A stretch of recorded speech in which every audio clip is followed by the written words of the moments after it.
You ask Tiger to solve. This deals with linear equations with one unknown. The final result is x equals 11/4. Let's solve it step by step. Simplify the expression.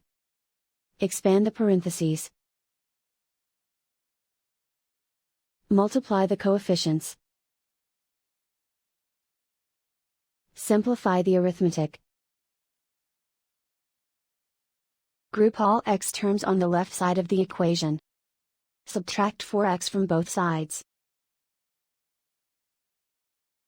Group like terms. Simplify the arithmetic. Group like terms. Simplify the arithmetic. Group all constants on the right side of the equation. Add 16 to both sides. Simplify the arithmetic.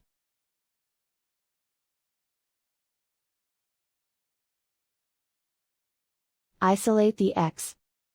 Divide both sides by 8. Simplify the fraction. Find the greatest common factor of the numerator and denominator. Factor out and cancel the greatest common factor. And so the final result is x equals 11/4.